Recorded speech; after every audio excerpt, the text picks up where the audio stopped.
Bienvenido y bienvenida al canal de Quantum Society, tu comunidad joven de ciencia y tecnología. Y bueno, hoy estamos aquí con Victoria de Andrés. Y bueno, cuéntanos un poco a qué te dedicas, Victoria. Bueno, pues lo primero, agradecer a QS, a vuestro canal, el que me haya invitado a esta entrevista, que me apetece muchísimo, porque entre la gente joven, pues la inquietud científica es una cosa que yo siempre voy a aplaudir y siempre voy a apoyar. Pues mira, yo soy Victoria de Andrés, yo soy doctora en biología, profesora titular de la Universidad de Ciencias, de la Facultad de Ciencias de la Universidad de Málaga. Y bueno, compagino las tres patas principales que pienso yo que debe cuidar un profesor universitario, que son por supuesto la docencia. En clase me tenéis enseñando cosas que espero que os interese. En segundo lugar, con mi trayectoria científica e investigadora. Y en tercer lugar, la divulgación científica, que creo que también es una faceta bastante descuidada y muy, muy importante, como se ha puesto de manifiesto precisamente en esta situación pandémica de la que todavía no hemos salido y me temo que vamos a tardar un poquito en salir. Bueno, sí, más adelante comentaremos también si será posible erradicar el virus, como por ejemplo ocurrió con la viruela, que además escribiste un artículo en The Conversation, que la verdad es que está muy interesante y yo lo recomiendo si os interesa, bueno, un poco más sobre informaros un poco más sobre el COVID. Bueno, y ahora te pediría por favor que expliques un poco tu trayectoria profesional. Bueno, pues mi trayectoria profesional es compleja porque no he tenido una trayectoria, digamos, unidireccional. Yo me formé cuando terminé la carrera, me estuve formando simultáneamente como científica y para eso realicé, bueno, pues todos los procesos al uso de tesina, tesis doctoral y formación postdoctoral en una universidad inglesa, la Universidad de Salford, donde pasé una etapa maravillosa de mi vida y que aconsejo a todo científico que empieza a trabajar la formación en el extranjero. No solo es muy importante, es muy necesaria y te abre mucho los ojos y la mente. Y luego de toda esta trayectoria científica, la de formación, la compaginé con mi formación como analista clínico. De hecho, yo soy especialista en análisis clínico y he simultaneado profesionalmente ambas trayectorias durante bastante tiempo. De hecho, estuve dirigiendo un laboratorio privado de análisis clínico durante bastantes años, hasta que, bueno, decidí ya dedicarme de una manera en exclusiva a la universidad y en ello estoy muy satisfecha, muy contenta y muy feliz. Sí, tus clases la verdad que son muy entretenidas y pues, te lo pasas bien. Pues me alegro que de bueno, eso se trata. Y ahora centrándonos un poco más en la temática del vídeo, te voy a pedir también que nos explique y nos haga una breve introducción sobre el virus, que nos está causando tanto estrago. Sí, pues mira, en relación a esto te comento, mi trayectoria como divulgadora científica empezó hace unos 4 o 5 años, cuando empecé a organizar los debates de Ciencias sin Límites, que empezó como una cosa muy, muy modesta y con mucha ilusión, pero bastante privada y relacionada muy estrictamente con los ámbitos de la Universidad de Málaga. Bueno, y la cosa ha ido radiando, ha ido fructificando muy agradablemente y tengo que decir que la última la realizamos en directo desde el Congreso de los Diputados de las Cortes Generales de España y para mí ha sido, vamos, muy, muy satisfactorio. Bien, pues esa tarea de divulgación científica, que ya llevamos unos años haciéndolo, se vio acrecentada cuando nos confinaron como consecuencia de la situación pandémica, además tan desbordante y tan incierta que fue en sus orígenes. Y bueno, pues una editora se puso en contacto conmigo por si quería hacer artículos de divulgación científica.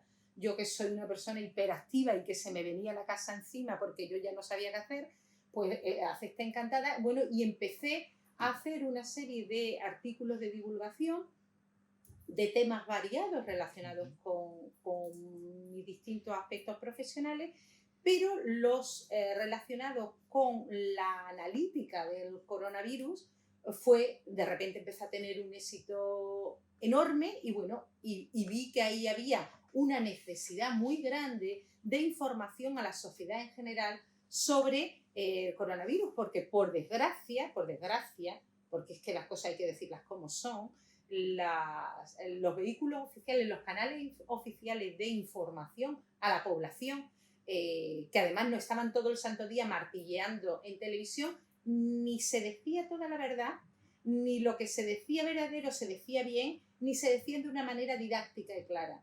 Entonces yo vi que ahí había una necesidad importante de que la gente supiera qué tenía que hacer en cada momento y de qué forma. Y me salió la vena profesora universitaria, entonces digo, aquí hay que estructurar y poner las cosas claras para que la gente se entere. Y empecé a hacerlo, tuvieron un éxito enorme. Bueno, y ahora mismo estoy encantada porque tengo 960.000 lectores y yo no me lo podía ni creer que la cosa pudiese tener tantísima repercusión, pero así es, y me leen en un montón de países y la verdad es que estoy encantada. Entonces, bueno, pues con el coronavirus, pues primero empecé a contar pues esto, que el coronavirus es un virus. Esto en uno de mis artículos, que lo tengo aquí apuntado porque ya aprovecho por si alguien lo quiere consultar, que es el número 7, que te digo ahora mismo cuál es.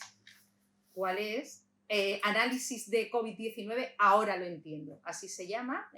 Lo publiqué en noviembre del 2020 y ahí cuento básicamente qué es el coronavirus. En realidad es el SARS-CoV-2, es un virus que produce el Severe Acute Respiratory Syndrome, que por eso de ahí viene su nombre de SARS-CoV-2. Es un virus que se aisló por primera vez en Wuhan, como eso sí que se ha sabido rápidamente en China y difundió mucho, porque lo primero que había que tener es un cabeza de turco para echarle la culpa. Eso se dejó muy claro. Y parece ser, aunque todavía queda mucho por investigar ahí, parece ser que su origen es zoonótico. Es decir, se trataba de una especie que producía patologías en determinados animales que saltó a la especie humana en un momento dado. Si saltó de manera natural, manera artificial, manera manipulada, manera dirigida, aquí caben todo tipo de conjeturas. ¿Y por qué? No porque tengamos tendencia a las ideas conspiranoicas, sino porque todavía no ha sido aclarado. Entonces, lo primero que habría que hacer es facilitar un poco la OMS, el que se pudiese aclarar esto más, que se pudiese investigar más, porque es que los chinos no son claros a la hora ni de publicar las cosas, ni de decir las cosas, ni de dejar que otro investigue para publicarlas y decirlas, como estamos acostumbrados en las sociedades occidentales normales, donde la información científica fluye con muchísima naturalidad. Se publica todo rápidamente y todo el mundo tiene acceso a esa información. Bueno, otro tema también que yo creo que hay bastante incertidumbre entre la población es sobre las variantes de los virus y sobre la virulencia de las mismas. Si sale una nueva variante, ¿significa que es más virulenta o no tiene por qué? No tiene por qué. Mirad, en general, el virus es como cualquier otra especie biológica. Es decir, los virus están evolucionando continuamente. ¿Qué pasa? Que este es un dato importante. Como existen reservorios fuera de la especie humana, es decir, el SARS-CoV-2 no solamente nos parasita a nosotros, o nos infecta a nosotros, sino a otra especie biológica, significa que aunque nosotros nos estemos vacunando y nos estemos protegiendo y estemos frenando la propagación del virus, en otras especies biológicas no se están vacunando ni a los murciélagos ni a los pangolines, por ejemplo, ¿no?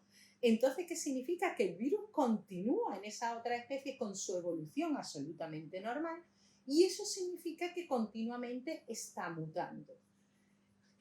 Como consecuencia, pues de los agentes mutagénicos normales a los que estamos sometidos todas las especies biológicas. La más normal, la radiación ultravioleta, la luz del sol.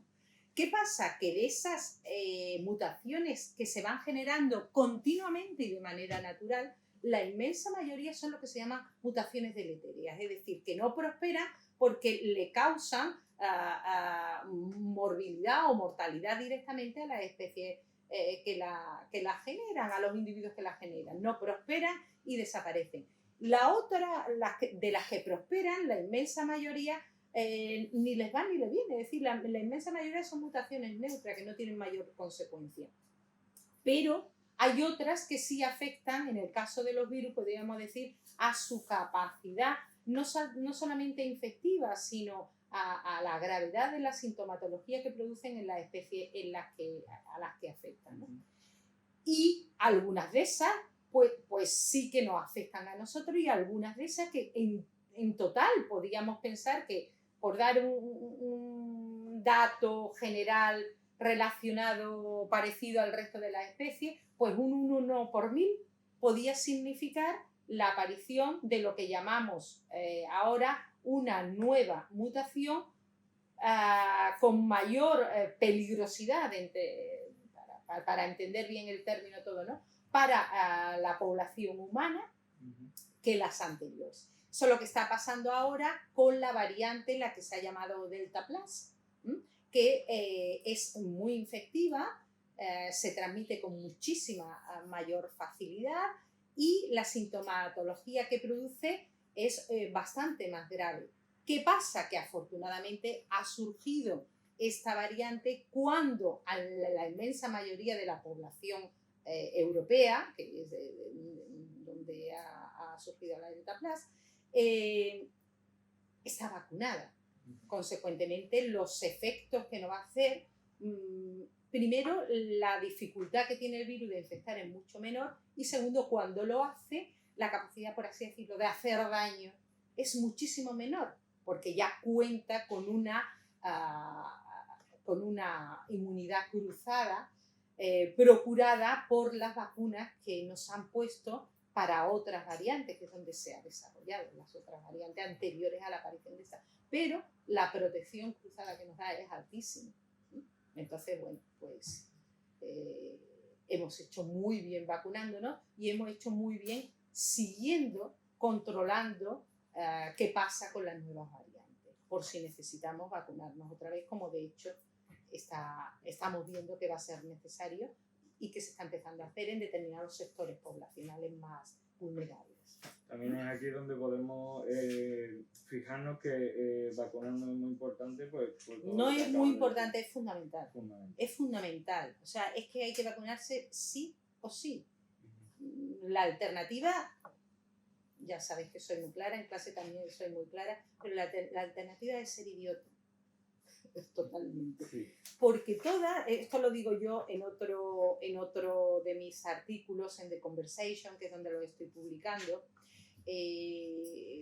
fue el primero que hice sobre COVID, que se llamaba COVID-19 y la estupidez. Todas las opiniones son absolutamente respetables. En los campos no científicos, es decir, en cuestiones artísticas, en cuestiones religiosas, en cuestiones de fe, en cuestiones de gustos. Todos tenemos el derecho a expresar nuestra opinión y todas son igualmente respetables, porque no son científicas. Eso no significa que sean ni buenas ni malas, sino que son acientíficas, es decir, que caen fuera del ámbito de la ciencia. Pero lo que no se puede hacer es pseudociencia. Es decir, pretender que una opinión personal, basado en lo que a ti te dé la gana, en gustos, en pareceres, en excentricidades, en caprichos o en lo que tú quieras, contraponerla en el mismo ámbito, digamos, de pelea que una idea científica. ¿Por qué? Porque la idea científica no es fruto del azar ni del capricho de los científicos, es fruto de haber sobrevivido al método más riguroso que existe, que es el método científico. Es decir, tú propones una idea y se desarrollan todos los experimentos del mundo encaminados a demostrar que esa idea es falsa. Y si todos los científicos se ponen simultáneamente a ello desde distintos países, con distintas tecnologías, en distintos momentos, y no se consigue demostrar que esa idea es falsa, significa que provisionalmente la ciencia la da como válida. Entonces se publica con unos criterios de publicación rigurosísimos, que significa que cuando esa idea, esa novedad científica sale a la luz pública, está pero trilladísima. De todas maneras, siempre en ciencia todo se considera provisional. Todavía puede venir alguien y demostrarte que es falsa. Y entonces se va a la porra y surge otra. Pero claro, lo que no puede decir es, dentro de ese campo de actuación, venir alguien con una idea fruto del capricho que no ha sufrido ningún proceso de criba intelectual científica de ningún tipo, a desacreditarte a ti. No, mire usted, haga usted lo mismo que yo. Desarrolle una serie, diseñe una serie de experimentos encaminados a demostrar que lo que usted está diciendo es una tontería, y si sobrevive a todo eso, entonces intente publicarlo en una revista con crédito dentro del mundo científico. Y si a pesar de ello consigue superar los experimentos a ciegas y la crítica por pares, si a pesar de todo eso lo consigue, entonces yo escucharé lo que usted dice. Mientras tanto, lo único que puede hacer es callarse. Y por supuesto, su tontería, las consecuencias, la aguanta usted, no las tiene que aguantar al resto de la sociedad, y menos con la cantidad de gente que ha muerto. Y los trastornos, no solamente biosanitarios, sino los trastornos brutales económicos que está teniendo en realidad toda la población mundial a consecuencia de esta desgracia enorme que ha surgido biológicamente, ¿no? Que ha sido la pandemia por el SARS-CoV-2. Bueno, y también entrelazando con esto, yo creo que una pregunta que es muy esperada, bueno, se busca una respuesta clara, es si será posible erradicar con el COVID. Erradicar la COVID es la COVID, porque es la enfermedad causada por el coronavirus. Es el SARS-CoV-2, es decir, es el virus, pero la enfermedad que produces es la COVID. Termina en D de disease, de enfermedad. Entonces es femenino. ¿Vale? Pues me sale la profesora, entonces no lo puedo evitar. Entonces, perdona, se me ha ido la idea de lo que... que sí, podríamos erradicarla. Ahí tengo también un artículo que se llama así precisamente, sería posible erradicar la COVID-19, y hago una comparación con uno de los grandes logros biosanitarios de la humanidad, que fue erradicar la viruela. Y ahí hago una comparativa de por qué se consiguió erradicar la viruela y por qué no está resultando tan difícil erradicar la COVID.